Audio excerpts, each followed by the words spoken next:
Hi, sixth graders. This is Miss Young. We are going to do some problems together from our packet. Your job is to write down everything that I write down and to pause the video to process how the problem works. So you might want to pause it even in the middle of a problem to process each step. So first we're going to multiply the mixed numbers using the area model and then by converting to mixed numbers. So I'm going to make two changes here. The first change is we're going to not do the area model because I realize it takes a lot of time and space that we don't need to do right now. And then I have a typo here. They're already in mixed numbers. We're trying to convert to improper fractions. So if you could make that change on your paper as well.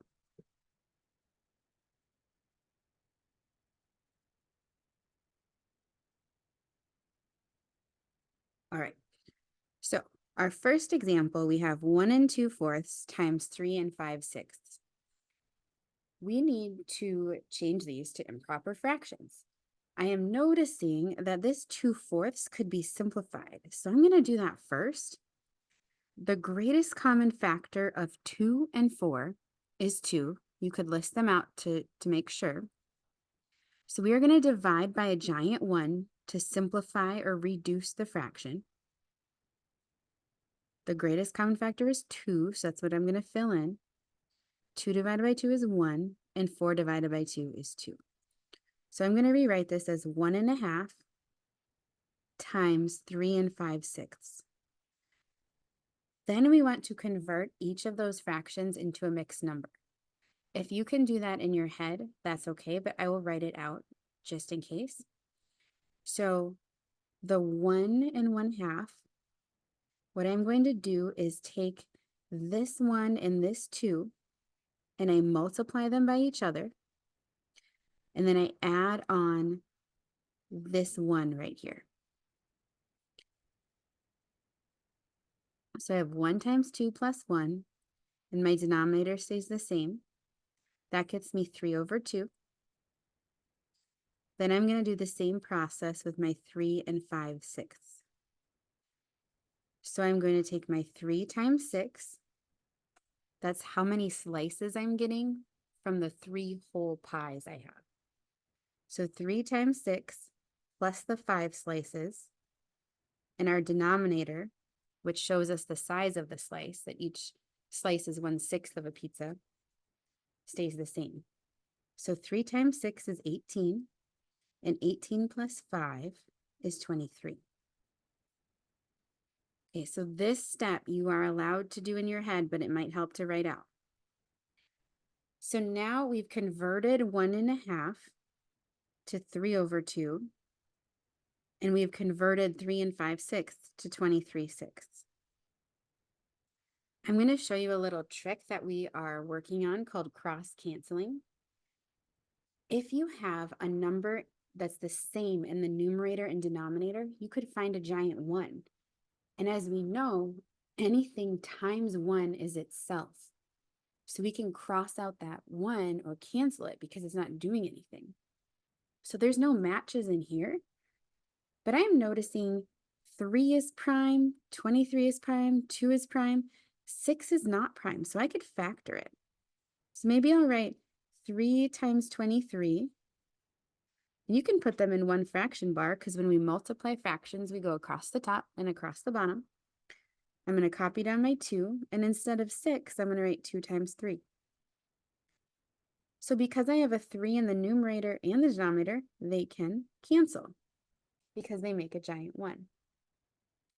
Now I have 23 left on the top, the numerator, and 2 times 2 in the denominator. 2 times 2 is 4. This is an improper fraction, so I should convert it to a mixed number. There are other ways of doing this, but I'm going to show it with long division. So I say how many 4s go into 2? None. So then I move over a digit or a place value, and I say how many 4s go into 23? 5, and 5 times 4 is 20. Then I subtract and get 3. That's my remainder. It's the part that hasn't been divided yet. So we are going to put that 3 here and put divided or over 4. So my solution, my answer is 5 3/4. Okay, there are some different ways of doing this. As long as you're showing your steps and the giant ones and everything really clearly, that's okay. Let's do one more of these. So we're going to take our 2.5 and convert it to a improper fraction. It's already a mixed number. So we're going to do 2 times 2 plus 1. 2 times 2 is 4, plus the 1 is 5. Our second fraction, we do 3 times 5. We get 15.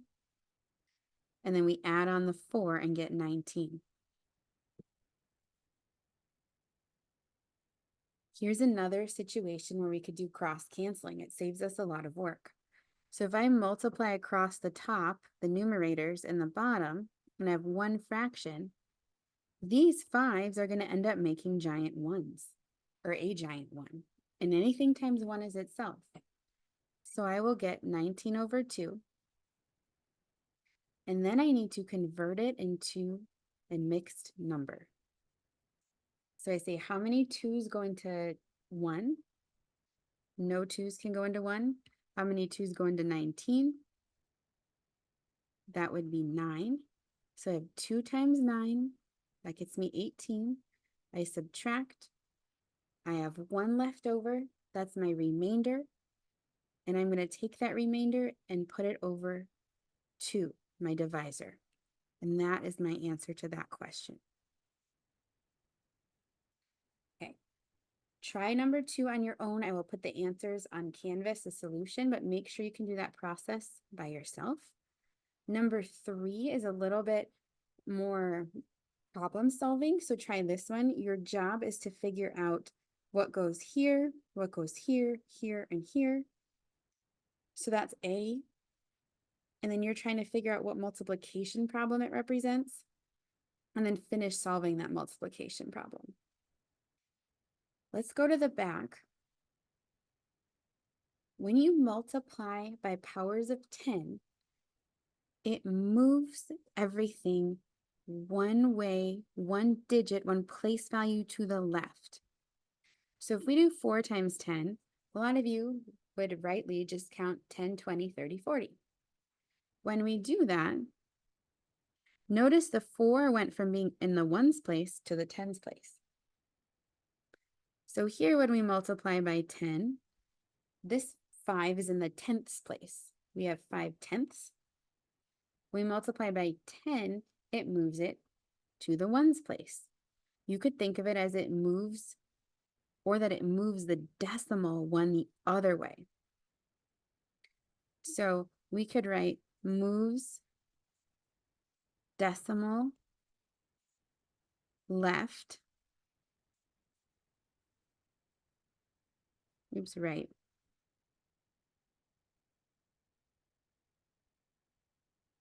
Or you could think it's a place value higher. Okay, so moving the decimal 1 to the right makes it 5. You could also make sure you do it the correct way because you have less than 1 and you multiply by 10. It needs to get bigger, and 5 is bigger.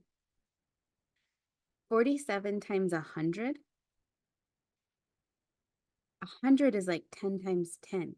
So we're moving these numbers 2 place values to the left.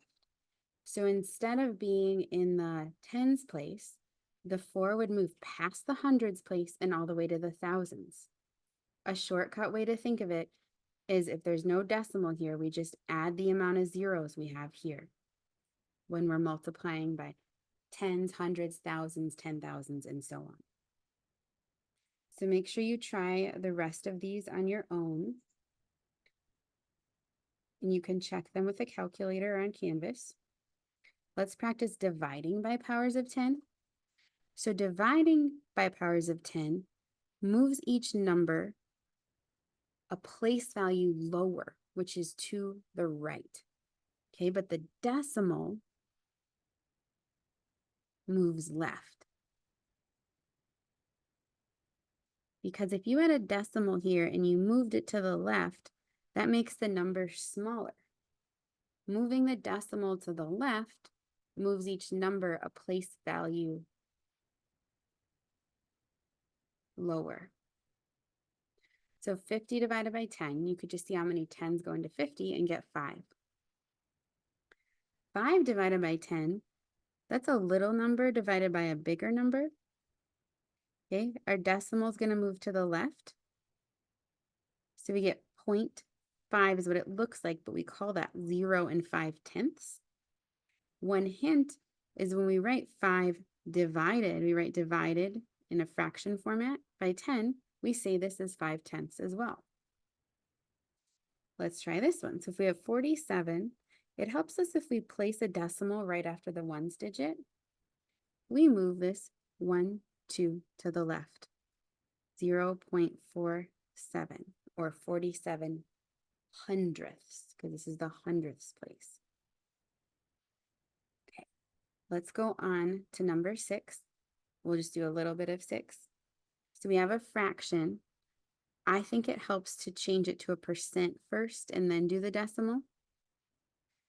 So percent, as we've talked about all year, means per 100. So instead of per 25, we want to see if we can convert it so that our denominator is 100. And if we multiply by a giant 1, we keep it so it's the same proportion. How do we turn a 25 into 100? 4 25s make 100, just like 4 quarters make $1. So we multiply across the top. 4 times 4, 16. 16 per 100 means 16%. Then we just talked about percent is per 100. I could also say this fraction 16 hundredths. So what that means is my 6 from my 16 should be in the hundredths place. That means this is the tenths place, and my decimal needs to go right before the tenths place. Okay, let's do the next row. 12%. Percent means per 100. So I can just write 12 per 100. It does not tell you have to simplify, but if you want to practice, you can divide by the greatest common factor, and you would get 3/25. Again, it helps to look at the percent to make the decimal. 12% is 12 per 100, which would mean the 2 from the 12 needs to be in the hundredths place. The 1 is in the tenths, and then we put a decimal. This decimal, our last digit is the 5 is in the hundredths place. So that's like saying 45 hundredths or 45 out of 100. And hundredths is the same as percent. You can continue and simplify this if you would like using a giant 1. This one I'm going to give you a hint, but I won't solve it. Remember that 100% equals 1 whole, so it can equal 1. Okay, so your decimal and your fraction should be greater than 1. Let's just look at 7 a little bit. So this is a 100 block. We've used them in class. We picked 100 blocks up. You're going to count how many blue squares are filled in. So we have 10, 20, 30, 40, 50, 51, 52. 52 out of 100 total. And we could simplify that. And you could go on. And remember, the other name for this is a 100% block. All right, so your job is to make sure you finish this whole sheet and checked your answers, and then go on to the practice quiz to prepare for your quiz on Friday. Let me know if you have any questions. Good job.